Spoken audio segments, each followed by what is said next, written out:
The Farnham group of the Wessex Cave Club, including members of the Timberwolves Skiffle group, first arrived on Mendip in 1958 as part of a youth club party.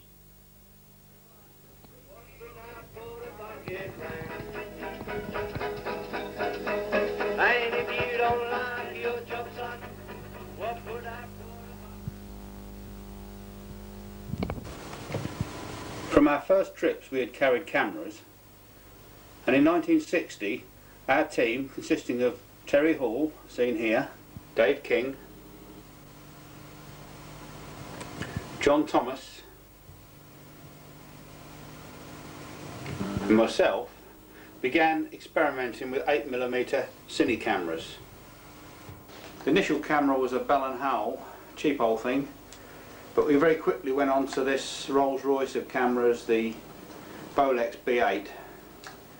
It's built like a tank, and easy to use, gave a very good picture, but unfortunately completely useless now as they can't get film for it. The first archive sequence was taken in 1960. It was shot overnight with one of the youth club parties, so we could borrow all their motorcycle batteries. In fact, we had 12 motorcycle batteries in 3 banks of 4 in fairly heavy boxes.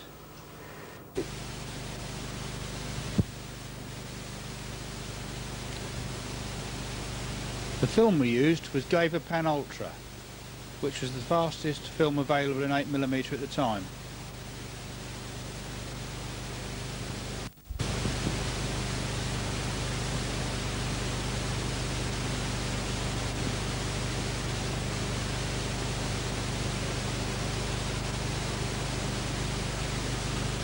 And the first cave we attempted to photograph was Swildon's Hole.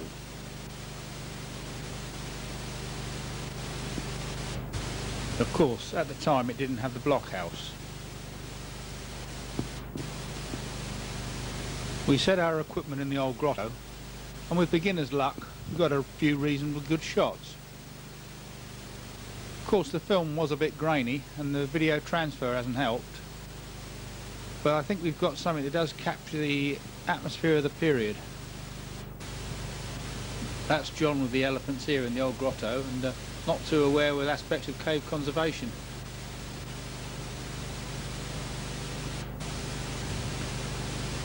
From there we moved on down to the water chamber to have another crack. As you can see, the lights had to be pretty close to the subject.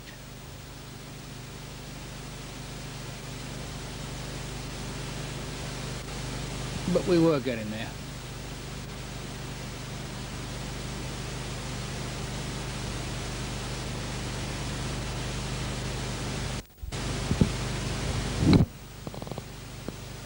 We set up a field kitchen in the water chamber because it was 2 o'clock in the morning by now and we were getting a bit tired.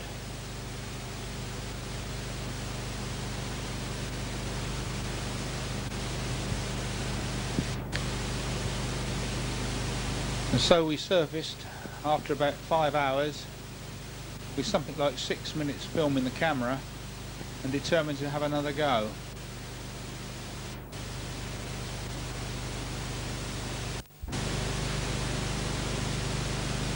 By the time this sequence was shot, we'd moved on to a faster film made by Perutz. We'd also undertaken some modifications to the lighting. This is the boulder pile that used to stand in the water chamber, though it's long since moved and slid down the slope. And that wasn't the normal way of dealing with it either, one tended to go over the top.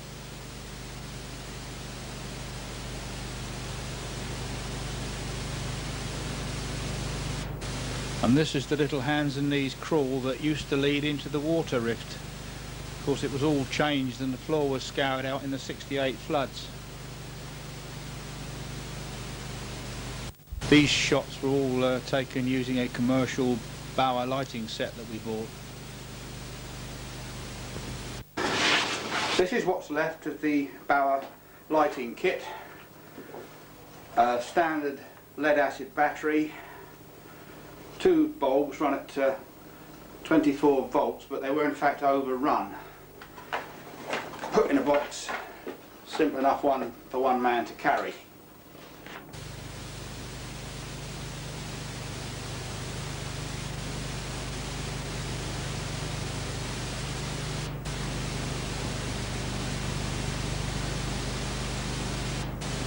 In 1962, Kodak brought out an artificial light colour cine film in 8mm. We decided to give it a try in lamb layer.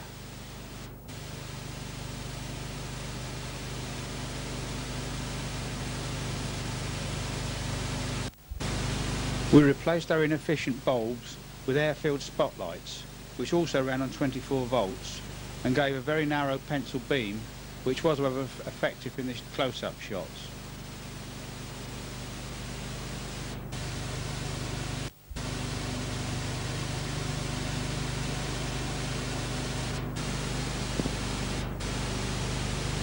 The lamb layer 65-foot pitch was probably the longest ladder most cavers climbed in the 60s. It was, of course, before SRT. The technique might be frowned upon a bit today by the likes of Andy Sparrow, but in the 60s it was reckoned to be pretty secure.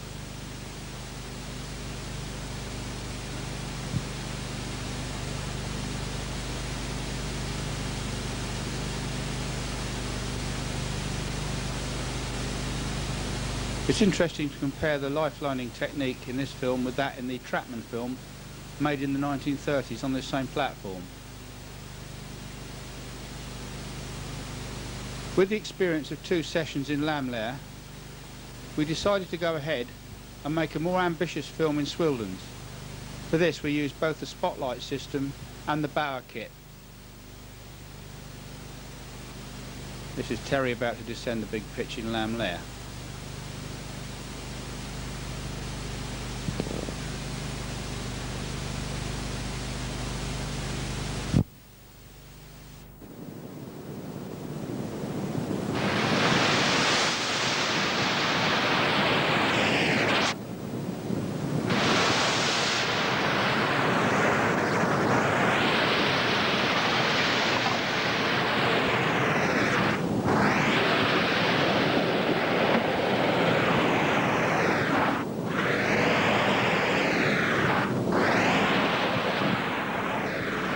And this is the 40-foot of Swildens when it was a wet pitch.